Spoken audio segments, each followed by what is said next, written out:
Et c'est là où on a le paradoxe du mur de briques. Alors, j'ai amené des briques en polystyrène, parce que je viens de Paris, c'est un peu loin en train. Et donc, mais des fois, quand je fais des conférences pas très loin de chez moi, j'ai des vraies briques. J'ai des briques vertes pour figurer la monnaie, et j'ai des briques rouges pour figurer la dette. Comme ça, on voit bien la différence. Donc là, je vais vous demander de faire un petit effort d'imagination, et d'imaginer que ça, par exemple, c'est une brique verte. Ça, on va dire que c'est les 100 000 euros que la belle-sœur a emprunté tout à l'heure. Enfin, qu'elle s'est fait créer pour elle parce qu'elle est allée à la banque qui a le privilège de créer de la monnaie. Donc là, c'est 100 000 euros qu'elle a dépensés dans l'économie, qu'elle a dépensés dans la société. Bon. Pour avoir ces 100 000 euros-là, elle a signé son papier où elle s'engage à rendre 100 000 euros de principal. Et elle s'engage à rendre aussi 100 000 euros d'intérêt. Bon.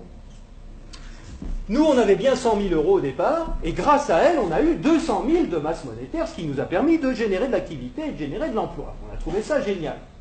Mais maintenant, comment elle va faire pour rendre ces deuxièmes 100 000 euros-là? Ben, il y a deux solutions. Soit elle est très performante, soit elle est très concurrentielle, soit elle fait des économies sur tout ce qu'elle peut et elle bosse 2 fois plus que les autres, et elle arrive à récupérer les 100 000 euros qu'on avait entre nous. Elle prend tout l'argent qu'il y avait dans la société et elle les rend au banquier qui les met dans sa poche. Elle a récupéré ces 100 000 euros d'intérêt. Mais nous, il n'y a plus d'argent dans la société. On ne peut plus rien faire, c'est la crise, c'est bloqué, on ne peut plus faire une seule transaction parce que tous nos comptes, ils sont à zéro. C'est elle qui a tout pris. Ça, c'est la première solution. Et la deuxième solution, c'est quoi? Pour qu'il puisse y avoir ces deuxièmes 100 000 euros-là dans l'ensemble de la masse monétaire et qu'elle puisse les rembourser.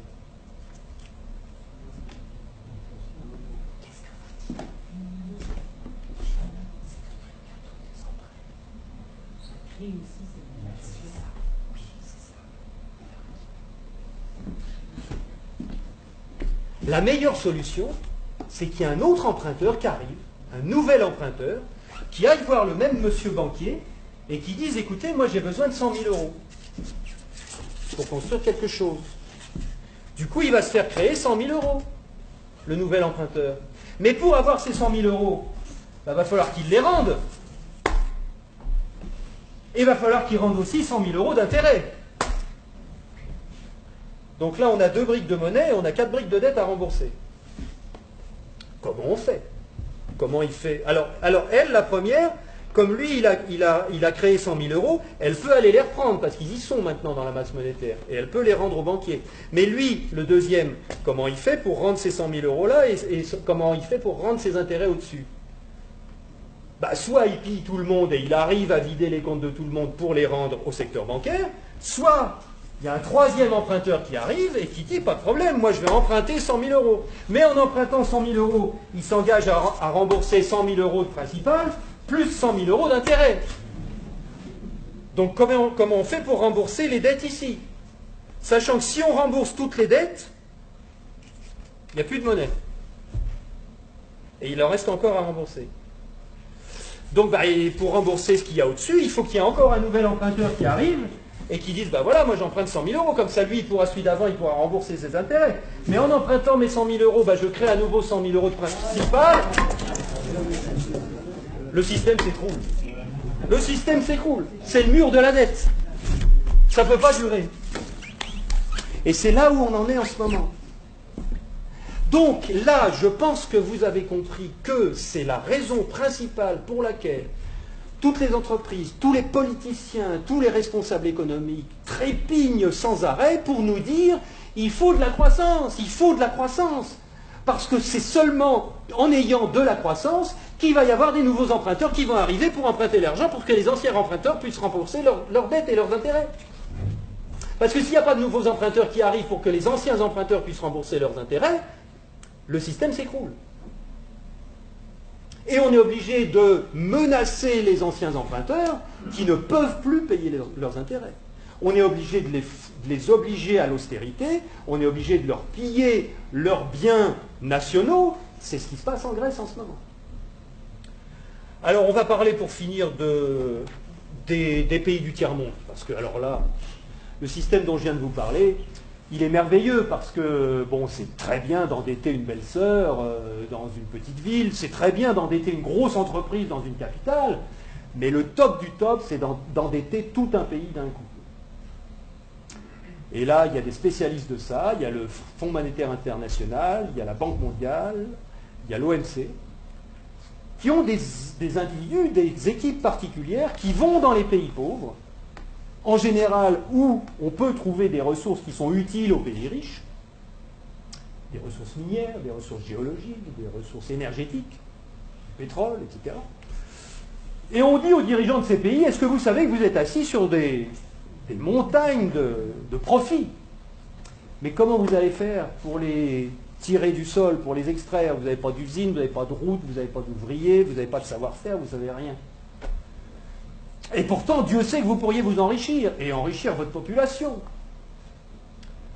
Ben non, on ne peut rien faire, on n'a rien, on n'a rien. Bon. Ben écoutez, nous, on est le FMI, on est la Banque mondiale, on peut vous prêter des milliards de dollars. Et avec vos milliards de dollars qu'on va vous prêter, vous allez pouvoir exploiter vos ressources et nous rembourser haut la main sans problème. Mais il y a une petite clause dans le contrat de prêt, et de toute façon vous ne pouvez pas y couper, c'est que vous allez avoir besoin de routes, vous allez avoir besoin d'un port pour que les pétroliers puissent aborder, vous allez avoir besoin d'un pipeline pour aller des puits de pétrole au port, vous allez avoir besoin de soldats pour protéger le pipeline des terroristes, donc on amènera aussi quelques soldats, et vous allez avoir besoin de beaucoup d'argent pour financer tout ça. Et à qui vous allez acheter tout ça? Où sont vos entreprises? Mais on vous a dit on n'a pas d'entreprise. Ah bon? Ben écoutez, c'est pas grave, nous on en a. En Occident, beaucoup, on en a plein. On a Halliburton qui fabrique des usines, on a Areva qui a besoin d'uranium, on a Bouygues qui fabrique des autoroutes, des ports, tout ce que vous voulez, on va vous faire ça aux petits oignons, pas de problème. Et c'est comme ça que ça marche. On vous prête 15 milliards, sous réserve que vous fassiez travailler nos entreprises, et de toute façon, vous ne pouvez pas faire autrement. Donc regardez bien ce que ça fait au point de vue monétaire. Il y a 15 milliards qui sont créés ex nihilo par le Fonds monétaire international et la Banque mondiale. Le Fonds monétaire international, c'est un organisme qui récupère quelques dépôts de la plupart des pays de la planète qui servent de garantie pour faire des crédits, des prêts aux pays sous-développés. Donc, il y a 15 milliards qui partent de la Banque mondiale et qui vont sur les comptes du pays sous-développé. Et aussitôt, ces 15 milliards-là qui sont dans le pays pauvre, ils retournent dans le pays riche pour aller payer des entreprises occidentales qui vont dans le pays pauvre faire du boulot, construire des trucs. Du point de vue du pays riche, quand vous allez vendre des produits et des services dans un pays pauvre à l'étranger, pour vous, c'est quoi? C'est des exportations ou des importations? Des exportations. Voilà. Je vais aller exporter une usine, Areva, moi français. J'exporte une usine. J'exporte du travail. J'exporte des chars. J'exporte des fusils. J'exporte des outils, de l'outillage. Donc, ce qui est génial, c'est que les 15 milliards qui sont partis des pays occidentaux, qui sont allés dans le pays pauvre, il y a des services qui sont exportés par les pays occidentaux envers les pays pauvres, et l'argent, qu'est-ce qu'il fait? Il revient dans les pays riches, les 15 milliards. Ils reviennent. Bon. Et donc les 15 milliards, c'est comme si on avait eu une belle-sœur qui avait emprunté 15 milliards et qui nous les distribue, puisque les ouvriers des entreprises des pays occidentaux, les actionnaires des entreprises des pays occidentaux, ils vont avoir plus d'argent grâce à ces 15 milliards qui reviennent. Donc ils vont les dépenser dans l'économie, ça nous fait des transactions nouvelles, de l'emploi nouveau, qui va ruisseler dans notre économie. Mais ce n'est pas tout à fait comme si c'était des belles-sœurs qui les avaient empruntées, parce que les belles-sœurs, il aurait fallu qu'elles rendent les intérêts. Et donc qu'elles reprennent leur argent et qu'elles en reprennent le double et que nous, on ait des nouveaux emprunteurs qui arrivent pour payer les intérêts des nouvelles belles-sœurs. Là, non. C'est qui la belle-sœur qui paye les intérêts? C'est les pauvres. C'est les pays sous-développés. Et donc on a été leur construire des trucs qui vont nous permettre d'exploiter leurs richesses. On a eu de la monnaie en plus qu'on a créée nous-mêmes en la faisant passer par les pays pauvres, mais qui revient chez nous net d'intérêts. Et qui paye la dette, qui paye les intérêts, c'est le pays pauvre. Et ils ont deux solutions. Soit ils empruntent à nouveau le montant des intérêts pour pouvoir nous les rembourser, ce qui double leur dette. C'est pour ça que des fois vous entendez des présidents de pays sous-développés qui disent mais c'est pas possible, on l'a déjà payé 15 fois la dette, comment ça se fait qu'il faut qu'on paye encore? Ben, c'est parce qu'ils ne peuvent pas la créer. C'est parce que pour rembourser des dollars, il faut qu'ils les empruntent. Puisqu'il n'y a que nous, les Occidentaux, qui peuvent créer des dollars pour les endetter. Et donc, soit ils empruntent pour continuer à payer leurs intérêts, soit ils vendent leurs ressources pour presque rien. Ce qui nous permet à nous d'avoir le niveau de vie qu'on a. Et d'avoir les ressources des pays sous-développés, qu'on a bien choisis parce qu'ils étaient riches en ressources dont on a besoin, et d'avoir le niveau de vie qu'on a, et d'avoir de l'essence pas chère, et d'avoir des iPhones pas chers, etc. C'est grâce à ça. Donc il faut réfléchir à ça aussi. Il faut savoir que si on a le niveau de vie qu'on a, c'est parce qu'il y a une prédation sur les ressources de la Terre entière qui nous profitent.